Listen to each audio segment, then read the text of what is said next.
자, 여당 신당보다 야당 신당의 기대하고 물음표가 찍혀 있어요. 이게 무슨 뜻일까요? 지금 여야 각각 신당 움직임이 있는데 기대를 어느 쪽에 더 받고 있는가 이런 뜻일까요?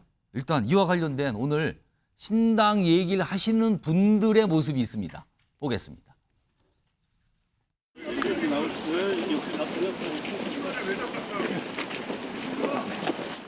사랑해요 이낙연. 사랑해요 이낙연. 우리는 믿습니다.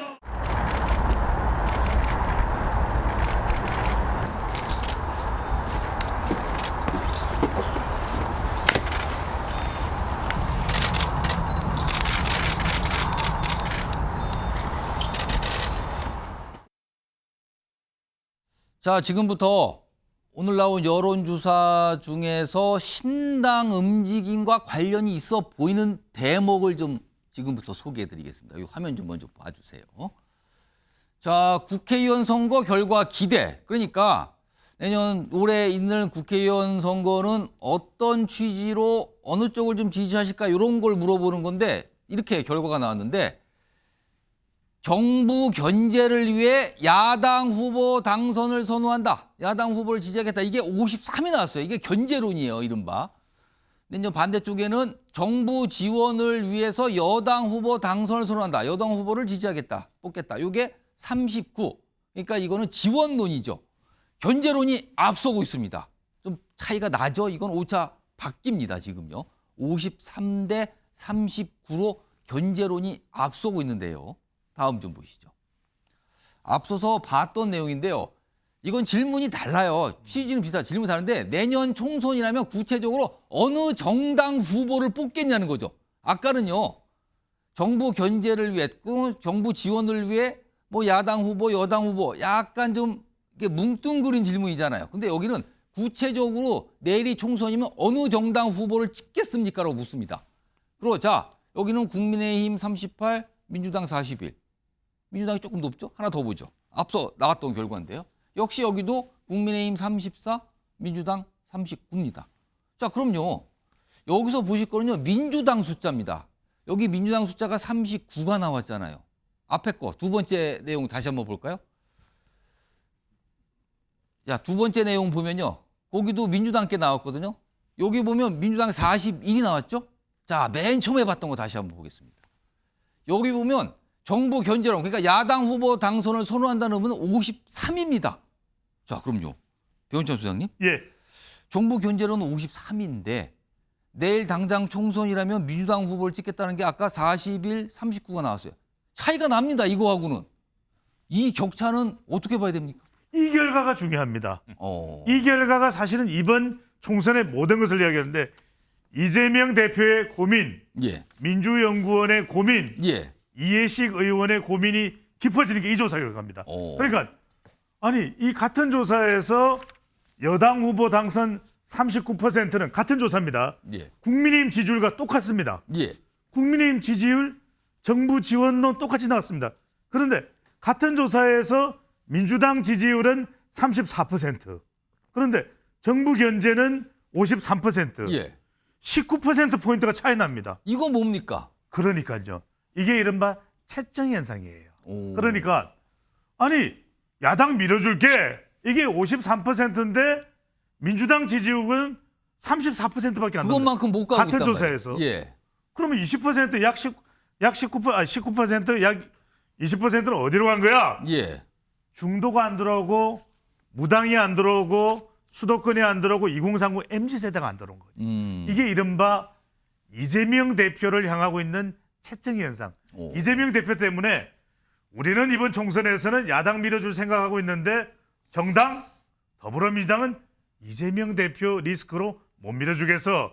이게 일종의 우리가 선거공학적으로는 어떻게 보냐면 자이가르닉 이펙트입니다. 자이가르닉이라는 게 잠깐만요. 다시 한번 표현해 주세요. 자이가르닉. 무슨 뜻입니까? 그러니까 어떤 미완성된 거나 미흡한 부분을 계속 염두에 두는 거죠. 그래서 이것 때문에 민주당을 지지하려고 했는데 잠깐만. 이낙연 전 대표하고 갈등이 있잖아. 친명 비명 간의 갈등이 있잖아. 아. 뭔가 이재명 대표 재판은 어떻게 할까? 그래서 제가 아까 들었던 이 재판인 겁니다. 아. 그래서 이 약 20여 퍼센트 포인트가 안 들어와요. 오. 그러면 이게 실제 총선에서 구도는 좋은데 예. 전반적인 환경은 좋은데 예. 이재명 대표 때문에 투표를 안 하는 현상이 생기게 되거든요. 이게 문제가 되는 거죠. 그래서 지금 중요한 게 왜 신당이 중요해지냐면 그래서 한동훈 비대위원장 효과도 어떻게 될지 몰라요. 자의가르닉이 남아있기 때문에 예. 뭔가 대통령과의 관계는 어떻게 해결될까? 김건희 여사와의 관계는 어떻게 해결될까? 한동훈 비대위원장 말은 잘하는데 공천은 어떻게 될까? 언제든지 자의가르닉 현상은 발생할 수가 있거든요. 예. 그렇다면 이재명 대표의 과제는 이낙연 잡아라. 그다음에 한동훈 비대위원장은 지금은 뭐 대수롭지 않게 특정인 만나는 건 염두에 주지 않고 있습니다. 예. 이러지만은 빨리 또 이준석 전 대표를 만나야 될 수도 있어요. 어떻게 될지 몰라요. 그래서 신당이라는 것이 지지율이 9%, 10%라도 소선거구제에서 당선은 안 돼도 끌어내릴 수도 있단 말이에요. 비례대표에서 당선은 안 돼도 예. 차지할 수도 있단 말이에요. 예. 그래서 신당을 붙들어라. 이게 중요해지는 거죠. 자의가르닉이요. 예. 아, 자의가르닉 효과가 지금 지키까 한마디로 말씀드리면 유권자분들이 좀 지켜봐야 될 것 같은데 이렇게 생각을 하시는 분들이 계신다는 거죠. 특히 이게 민주당과 관련해서 나타난 현상인데 자 오늘 이낙연 전 대표 신당 관련해서 얘기도 꺼냈고요. 오늘 행사도 있었거든요. 그 모습 좀 확인해 보겠습니다. 우리는 믿습니다. 정치를 이대로 둘 수는 없습니다. 국민들께 양자택일이 아닌 새로운 선택지를 드려야 합니다. 우리는 승리할 것입니다. 새로운 희망을 우리가 드리겠습니다.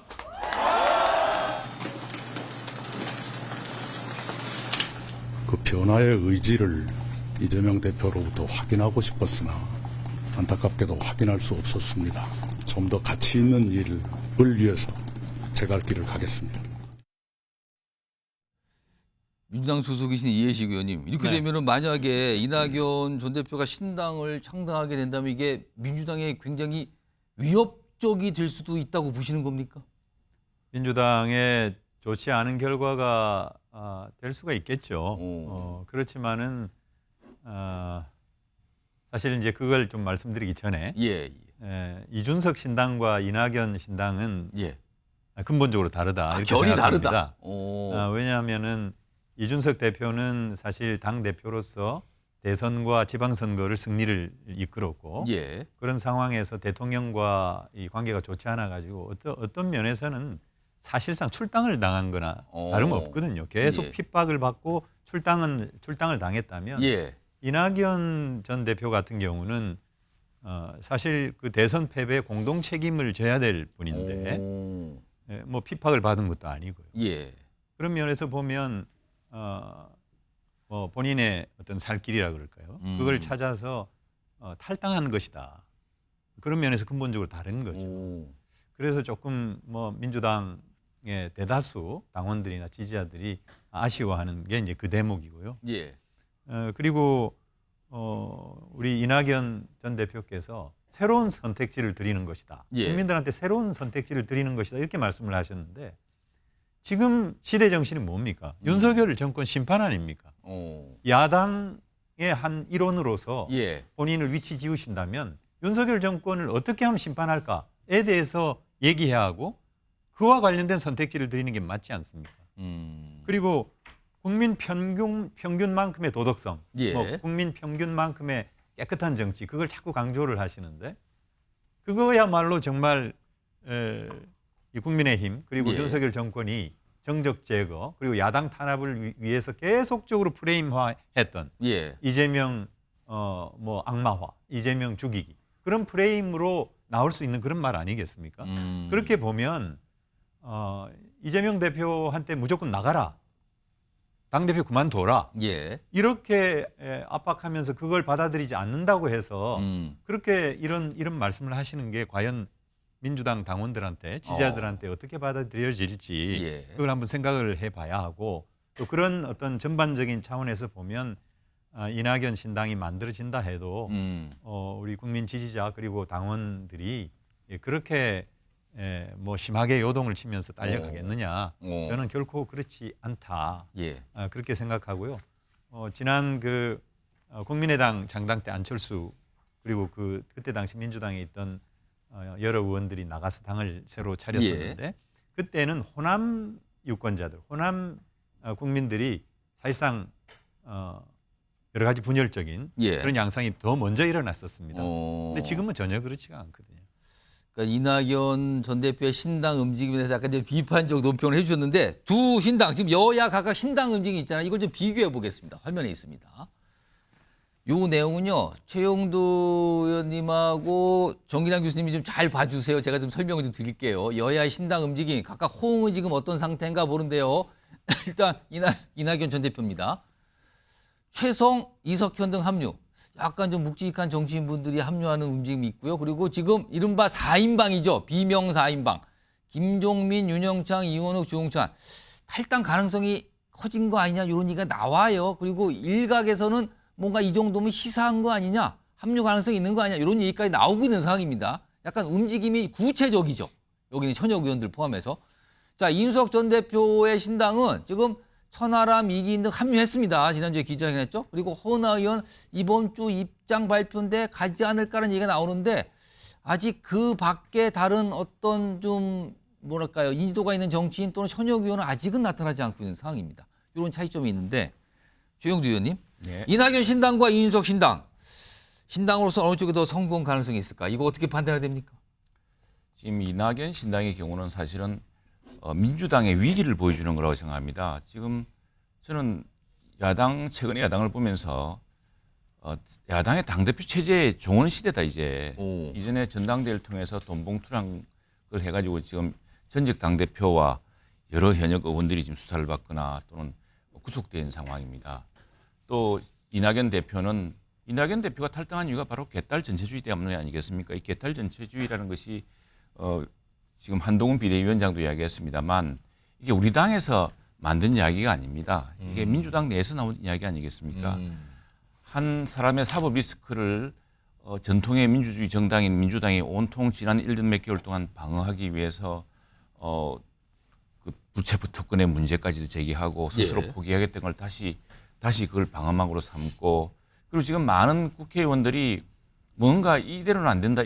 민주당에 이런 적은 없었다. 이것은 김대중 노무현의 민주당이 아니다라고 이야기하면서도 지금 못하고 있는 이유는 공천권 때문이거든요. 그런데 이제 여기에 파열음을 냈던 것이 이제 이낙연 신당이고 지금 우리 한동훈 비대위원장과 또 대통령께서도 신여서 말씀하셨지만 이 운동권 정치에 대한 문제는 호남에서도 문제가 있다라고 이렇게 반응하고 있어요. 여론조사를 보면은요. 한 절반 이상이 정말 운동권 정치는 청산해야 된다라고 이야기를 합니다. 80년대부터 80년, 90년, 2010년, 2020년 3, 40년 동안 이 운동권 정치로 나만이 절대선이라는 개념으로 바로 그래서 윤미향이라는 의원 같은 분은 그래가지고 역사적 피해자인 할머니들의 돈을 횡령하고도 지금 국회의원하고 있습니다. 1심에서 그런 유죄 판결이 나왔는데도 이런 상황을 이제 국민들이 눈여겨보고 있습니다. 눈여겨보고 있고 그런데 이걸 예전에 민주당은 이걸 노무현 정당 또는 김대중 정당은 새로운 혁신을 통해서 이루어냈습니다. 그런데 지금 그걸 사법 리스크에 봉착한 그래서 재판 리스크를 막기 위한 방어 수단으로 동원하고 있는 이재명 민주당에 갇혀 있고 그 이재명 민주당은 개딸이라고 하는 그런 팬덤에 위에 지금 올라서 있는 거 아니겠습니까? 이런 상황이고 저희 상황은 좀 다르다 생각합니다. 이준석 대표가 여러 이제 사연이 있고 하겠습니다만 지금 제가 아까 혁신을 들어놓았던 것은 우리가 한 번도 듣지 못했던 새로운 용어, 새로운 문법으로 이제 한동훈 비대위가 출범을 했습니다. 아마 우리 정당 혁신도 어마어마하게 일어날 거라고 봅니다. 또 정치 혁신도 새로 일어날 것이고요. 혁신하지 않고는 우리가 다시 이제 이 여당을 내년 총선에서 이번 총선에서 승리시킬 수가 없고 또 그것이 국민의 간절한 바람이기 때문에 그렇습니다. 오늘 대통령 신년사에서 별로 주목받지 못했는데 눈여겨보지 않은 것 중에 하나가 뭐냐면 따뜻한 정부입니다. 그리고 문제 해결 정부입니다. 우리는 지금 386, 486, 586의 운동권 문제 그리고 개딸 전체주의 문제를 지적했지만 계속 앞서 나갈 겁니다. 계속 새로운 개념, 새로운 아주 정치한 접근으로 새로운 해법을 찾아낼 겁니다. 그렇기 때문에 이 혁신을 통해서 저희 한동훈 비대위의 혁신을 통해서 또 공천 혁신을 통해서 공천은 그 룰과 또 국민들과 우리 유권자들의 판단에 따라서 예. 꼭 필요한 정치를 할 수 있는 사람들을 통해서 새로운 혁신을 이뤄낼 것이고 그런 의미에서 이제 뭐 이준석 대표는 이준석 대표 스스로가 만든 신당을 통해서 국민적 지지를 확보해야겠습니다만 저희는 상당히 많은 부분을 한동훈 비도의 혁신, 새로운 접근을 예. 통해서 지금 국민들의 신뢰를 다시 회복할 거로 믿고 있습니다. 지금 최영도 의원님하고 이해식 의원님 신당 관해서 제가 말씀을 각각 들어봤는데 분위기가 딱 그렇게 명확한 말씀을 안 하셨지만 그쪽 신당이 더 잘 될 것 같은데요. 우리 쪽에서 나가는 분들보다 약간 이 분위기로 말씀을 했어요. 이거 마지막으로 정진환 교수님. 이낙연 신당과 이준석 신당 어느 쪽이 좀 더 신당으로서의 약간의 역할 또는 성공 이 가능성 어디가 더 높다고 보십니까? 그 뭐 도끼인 객끼인 것 같아요. 웃긴 게 있긴요. 예. 어떤 신당 창당의 명분 또 이것이 그냥 단순한 의미로 반윤 반명만으로 국민들을 과연 설득해낼 수 있을 것인지 우리 국민들이 선거가 다가오면 다가올수록 또 거대 양당 어떤 체제로 수렴되는 양상도 있거든요. 그런 전반적인 상황을 본다면 지금 시점에서 신당의 어떤 파장에 대해서 좀 이렇게 한마디로 정리하기 좀 어렵다. 자, 그러나 지금 현재 양대 정당에 속해 있는 두 분께서도 지금 일정 부분 그런 말씀하셨습니다만 이게 단순히 신당의 의미를 찻잔 속 태풍이라든지 좀 예. 폄하하는 의도를 내비치는 측면도 좀 있어 보이시거든요. 저는 근데 그럼에도 불구하고 좀 전에 우리가 정당 지지율과 이게 실제 현장의 투표가 어떻게 나타날 거냐 예. 이걸 가지고 우리 배정천 소장이 잘 설명했습니다만 여전히 15%에서 한 20%에 달하는 이른바 아직 결심하지 못한 층이 있거든요. 그 층에게는 여전히 신당에 대한 어떤 가능성을 충분히 갖게 할 수 있는 층이라고 볼 수 있다. 예. 만약에 지금 신당이 나름대로 가치와 비전, 예. 정책으로 승부하려고 할 때 예. 그 아직 결심하지 못한 유권자층이 상당한 반향을 거기에 힘을 보태줄 가능성이 커 보인다. 자 그렇다면 지금 현재 보여지고 있는 이낙연 신당의 경우에는 정말로 일단 이낙연 신당이 가지고 있는 창당의 명분이 무엇인지가 분명치가 않다. 국민들에게 비칠 때는 민주당의 분열 예. 그 이상에서 아직은 나아가고 있지 못하다. 그런 측면에서 본다면 이준석 신당에 비해서 이낙연 신당은 그런 면에서 앞으로 현역 의원들의 어떤 합류라든지 예. 여러 가지 어떤 또 힘을 보태려고 하겠지만 우선 당장 왜 창당할 수밖에 없는지에 대한 예. 국민적 명분을 분명히 하는 게 좀 우선해야 될 것 같다. 두 번째는 저는 이 신당이 지금 이준석 신당, 이낙연 신당 이렇게 나눠져 있지만 예. 신당 또한 아까 얘기했던 15%에서 20%라는 유권자의 마음을 하나로 담아내려면 예. 이낙연 신당, 이준석 신당이 아니라 진정한 의미의 제3정당 실현이라고 하는 측면에서 소위 이른바 신당의 빅텐트를 친다라든지 예. 하는 그런 정도의 발상이 없이는 나름대로 의미 있는 세력으로 작동하기는 어려워 보입니다. 자, 지금 말씀 끝에 제3지대 정당이 뭔가를 같이 한다. 정치권에서 흔히 쓰는 이거 텐트 표현 있죠. 빅텐트. 텐트가 크면 다 모일 수가 있잖아요. 다 비도 막을 수 있고. 그 빅텐트라는 표현을 쓰는데 이와 관련해서 오늘 이준석 전 대표가 얘기를 하나 내놨습니다. 들어보겠습니다. 이낙연 총리와 저는 살아온 궤적과 그리고 지금까지 가져왔던 지향점이 어떤지를 아직까지 서로 나누어 보지 못했습니다. 다만 제게 있어가지고 이낙연 총리라는 분은 저와 다른 점이 있기 때문에 그리고 저와 또 성품이 다른 분이기 때문에 상당히 상호 보완적 결합을 할 수 있는 대상이다라는 기대감은 가지고 있습니다. 예. 조혁진 변호사, 이준석 전 대표의 평가로는 이낙연 전 대표와 본인이 상호 보완적이다. 그 신당들이. 그러면 손잡을 가능성이 있다는 것 같은데 그 가능성 어떻게 보세요?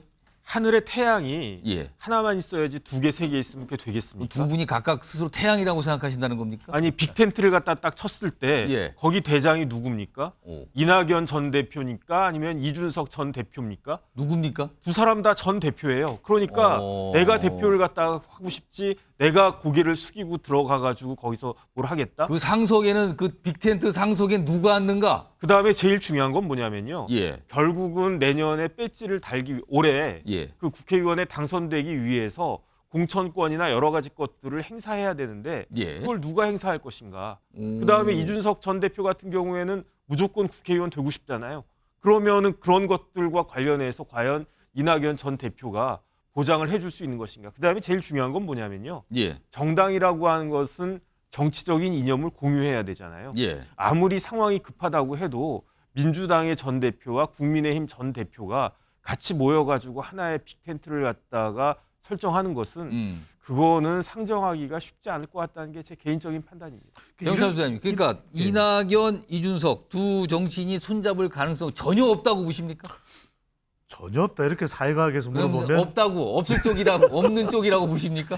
그러니까 두 사람은 합해질 수가 있어요. 오. 그러니까 제가 항상 뭐 합당이나 또는 연대나 이런 이야기를 할 때 예. 설명을 드릴 때 뭐냐면 사람은 합해질 수 있습니다. 근데 그들의 뒤에는 그들의 옆에는 오. 그들의 앞에는 누가 있습니까? 지지층이 있거든요. 지지층이 안 합해져요. 왜냐하면 여러 가지 녹여 넣어야 될 내용들이 많기 때문에 예. 지지층까지 결합이 되려면 두 사람의 케미가 완전히 접착이 돼야 되거든요. 아. 이게 접착 정도가 아니라 심할 정도, 협착. 예. 이 정도 돼야 되는데 예. 그렇게 끈끈하게 만들어내기는 짧은 시간에 쉽지가 않습니다. 정말 두 사람이 완전 밀착, 예. 쌍둥이처럼 예. 그 정도로 가면 지지층들이 겨우겨우 흡수에 선며 들어갈 수가 있는데 그러니까 문제는 뭐냐면 두 사람은 합해질 수 있다. 하지만 지지층들은 합해지기가 어렵다. 아. 지금요. 100일 남은 총선 관련해서 총선 때까지 과연 어떤 변수들이 민심에 영향을 줄까? 민심을 흔들 수 있을까? 이걸 얘기하거든요. 지금 신당 얘기까지 해봤는데 지금 사실은 여야 거대 정당들이 각각 눈앞에 과제가 있습니다. 큰 과제라고 할 수 있는데 각각 갖고 있어요, 지금.